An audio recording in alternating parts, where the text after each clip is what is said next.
Amahoro y'Imana nabane namwe, nongeye kubasuhuza no kubaha ikaze mu kiganiro ubwiru bwahishuwe. Ikiganiro mukurikiranira kuri iyi channel y'Urusengero TV, mukakigezwaho nanjye Jean Baptiste Habimana. Kubagikurikiranye bwa mbere, ni ikiganiro twigiramo ijambo ry'Imana mu buryo burambuye kandi tukungurana ibitekerezo. Ufite ikibazo akakibaza, ufite igitekerezo akagitanga, twese ubwacu tukubakana. Nta mwarimu, nta muyobozi wacyo, Imana niyo muyobozi mukuru, kandi twese turi abarimu, twese turi abigisha b'ijambo ry'Imana. Ntawe ufite ubutware buruta ubwundi muri uyu murimo. Ubushize rero twarebye icyo Bibiliya yigisha mu magambo asa nkaho abumbiye hamwe. Twabonye ko Imana yagize umugambi wo kwagura ubwami bwayo, kandi ko Bibiliya ishyira ahagaragara uwo mugambi, ishyira ahagaragara, yerekana ku buryo burambuye umugambi Imana ifitiye isi n'abantu. Dushingiye rero kuri icyo twise ubwami bw'Imana, twabonye ko ijuru ryifuje kumanuka ngo rize riture mu isi. Imana yaravuze iti, reka no kugumisha ubwami bwanjye mu ijuru gusa, ahubwo mbumanure, mbwagure, bube bugari, bugere no ku isi. Nicyo cyatumye rero itangira icyo tugiye kurebera hamwe uyu munsi cyiswe irema. Irema, nk'uko tubibona mu gitabo cy'Itangiriro, irema ni igikorwa cy'Imana bwite, cyatekerejweho n'Imana, gishyirwa mu bikorwa n'Imana, kandi ibikora ifite intego, ifite umugambi, ifite impamvu zumvikana zo kubikora. Ntabwo yabikoze nk'iyishimisha, nta nubwo yabikoze nk'iyiyemera nk'uko twebwe tujya turema ibintu rimwe na rimwe, ahubwo yabikoreye abantu, yabikoreye umugambi wayo yari ifite, itigeze igishaho inama umuntu, kandi bikorera impamvu bwite kandi zumvikana zifitiye umuntu akamaro. Yabikoze ite rero? Twabonye ko nusoma imirongo ibanza y'iki gice, haravuga ngo isi yari itagira ishusho kandi yariho ubusa busa. Isi yari itagira ishusho kandi yariho ubusa busa. Imana rero itangira irema ijuru n'isi. Ijuru n'isi bivugwa muri iki gice ntabwo ari ijuru Imana ituyemo, oya, ni isanzure. Yatangiye irema isanzure. Noneho Bibiliya ivuga ko isi yari itagira ishusho, Imana itangira iyiha ishusho. Nureba irema uko ryagenze mu minsi 3 ya mbere, Imana yari irimo iratanga ishusho. Iminsi 3 yakurikiyeho, icyari kimaze guhabwa ishusho, Imana iracyuzuza, igishyiramo ibyaburagamo byose. Kimaze guhinduka ahantu heza, haturwa, hamera neza, ishyiramo umuntu. Ibyo birakwereka iki? Ubundi ubwami bugizwe n'ibintu 4 by'ingenzi, ari nabyo Imana ngira ngo yashingiyeho irema. Ikintu cya mbere, ubwami bugizwe n'umwami nyine, umuyobozi mukuru, nyir'ibintu, nyir'ibiremwa. Muri iyi nkuru rero turi gutangira, uyu mwami ni Imana bwite, niwe muyobozi w'ibi bikorwa byose n'ibi biremwa byose tugiye kureba. Icya kabiri kigize ubwami ni ahantu, n'ubutaka, ni igice ubwami bukoreramo. Turaza kukireba mu buryo burambuye kubera ko icyo gice aricyo gihita kigaragara ku ikubitiro ry'irema. Icya gatatu kigize ubwami ni abantu, ni abaturage. kuri iyi nshuro nta muturage turi kureba, nta muntu uhari, kandi ubwami bukeneye abo buyobora, bukeneye abo bukoreramo. Icya nyuma ni ubuyobozi, sisiteme y'imiyoborere. Ubwami bugira sisiteme, bugira uburyo buyoboramo, kuko ubwami bwose ntabwo buyobora kimwe.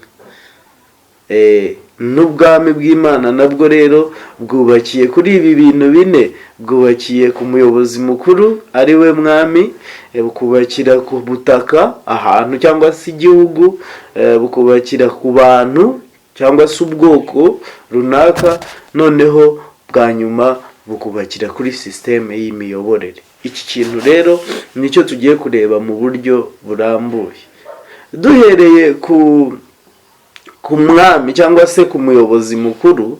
Nureba imvugo zikoreshejwe muri iki gice kivuga ku irema, urasanga Imana ariyo the owner, nyiri ibintu byose, niyo nyiri igitekerezo, niyo yavuze ikoresheje ijambo ryayo ririmo no gutegeka ibintu byose bikabaho.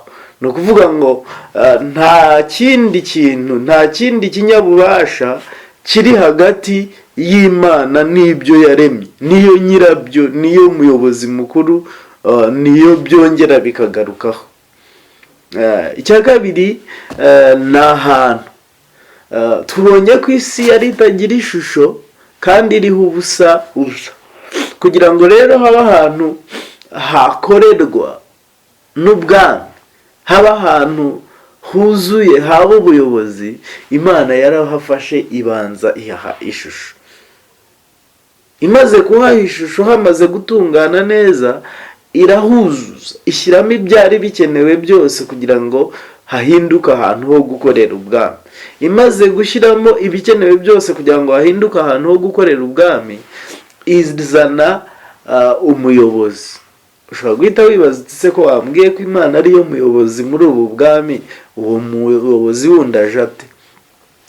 Muri sisiteme y'Imana y'imiyoborere ntabwo yifuje gutegeka direct, ahubwo yifuje gutegeka ibicishije mu muntu.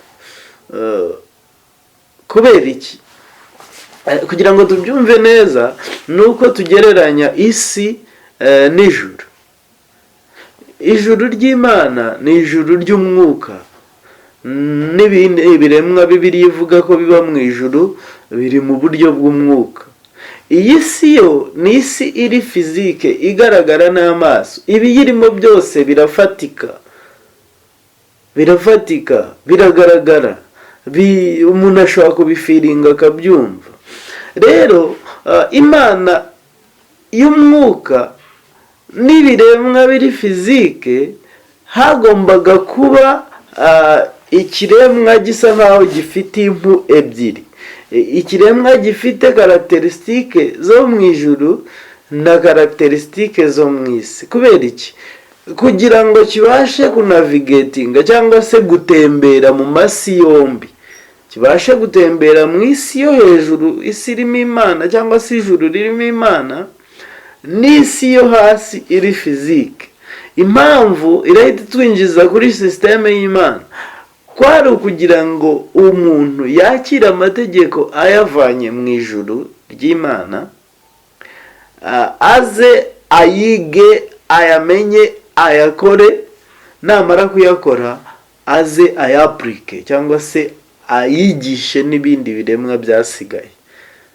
Ubwo bivuze iki? Bivuze ngo umusaruro wari kuvuka n'ubundi ni Imana yagombaga kubiwubyaye, kuko niyo yagombaga kuyobora ibintu byose ibinyujije mu muntu.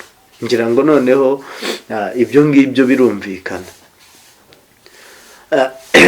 Ubwo buryo bw'imiyoborere bwagombaga kubyara umugisha. Ariko wenda mbere yuko tugera kuri icyo gice cyitwa umugisha, reka turebe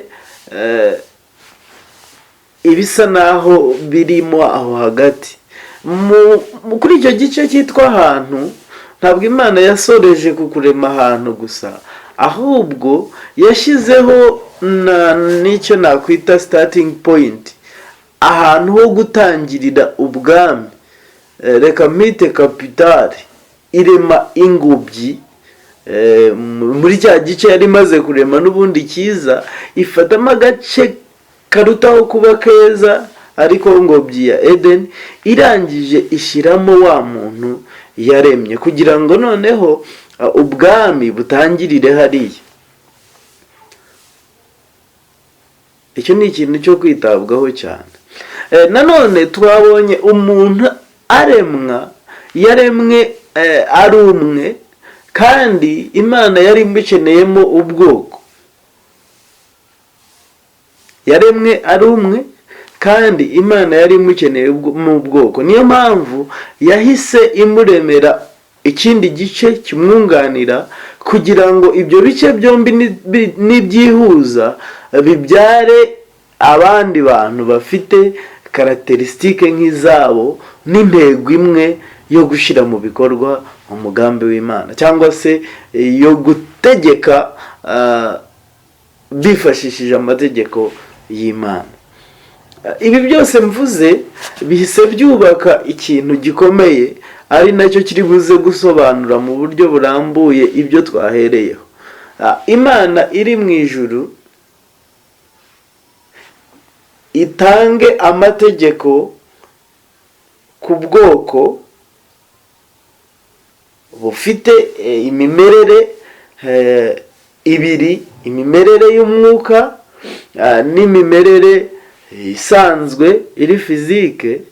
Noneho nimara gutanga amategeko, ubwo bwoko bukora ayo mategeko, nibumara gukora ayo mategeko buyigishe kandi buyapurike ku bindi biremwa byose byaremwe. Ni ukuvuga iki? Ni ukuvuga ngo Imana ikaba iyoboreye mu bwoko, iyobora agace runaka.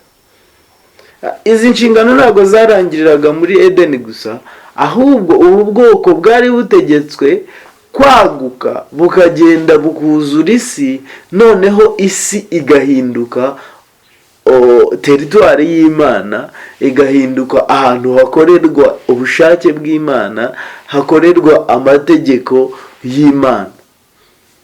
Mbivuze mu mvugo nshyashya ariko izagenda igaruka kenshi, Imana yari ifite umugambi wo kurema ubwoko buyumvira, bukora amategeko yayo, bugakora ubushake bwayo, noneho bukabyigisha n'ibisigaye byose, isi igahinduka ahantu hameze nko mu ijuru. Hameze nko mu ijuru kubera iki? Kubera ko mu ijuru aho Imana iri, ibyo itegetse nibyo bikoreka, kandi aho Imana itegetse ibihakoreka byose ni byiza, nta kibi kirimo. Turabirebera no mu irema. Hari amagambo asa nkaho agize umutima w'inyandiko zivuga ku irema. Icya mbere gikomeye ngo Imana iravuga ngo ntihabeho, ibintu byose bibaho. Ni ukuvuga iki? Ni ukuvuga ngo ibintu byose aho biva bikagera byavuye mu ijambo ry'Imana no gutegeka kwayo. Icyo ni kimwe. Icya kabiri ngo ibyo yaremye byose ngibona ni byiza. Ni ukuvuga iki? Ijambo ubu bwiza ni uko bihura neza n'ubushake bwayo. Ikintu kiba cyiza igihe gihura n'ubushake bwa nyiracyo. Noneho banza ubyumve, ibintu byose aho biva bikagera byaremwe n'ijambo ry'Imana. Mu ijambo ry'Imana hari harimo kuvuga, harimo no gutegeka. Noneho ibi byawe n'iryo jambo ririmo gutegeka biba byiza mu maso yayo, bivuze ngo byari bihuye neza n'ibyo yari yagambiriye. Ahangaha turabibona neza rero ko niyo nyiri ibintu yabishyizeho ibivanye mu mitekerereze yayo, ibiremesha ijambo ryayo, birangije bihura n'ubushake bwayo. Niwitegereza neza umuntu mu gice cya mbere n'icya kabiri by'itangiriro, nawe aza ahura neza kandi agakora iby'Imana ishaka. Duhereye ku gikorwa cya mbere umuntu yakoze cyo kwita amazina, Bibiliya iravuga ngo uko yise ibintu niko byahise biba, niko byiswe na bugingo n'ubu. Ni ukuvuga iki? Imana yahaye uriya muntu ubutware bwo gukora ibintu mu buryo bwayo bw'Imana, noneho koko uko yabikoze nabyo bihura n'uko Imana yabitekerezaga. Ibyo ngibyo rero nibyo byatumye haragombaga kuvuka umugisha. Kubera iki? Kubera ko Imana yagombaga gutegeka umuntu agategeka ibintu, noneho resulta y'icyo gikorwa igahinduka umugisha. Umugisha ushushanyije muri Edeni. Muri Edeni hari harimo ikintu cyose umuntu yari akeneye. Hari harimo ibyo kurya bihagije, hari harimo amazi, hari harimo, mbese nta kintu na kimwe cyari kibuze muri Edeni. Ibyo rero iyo shusho niyo yari iri mu mitekerereze y'Imana. Ni nayo shusho izagenda igaruka kenshi mu nyigisho tuzagenda tugira. Imana iri mu ijuru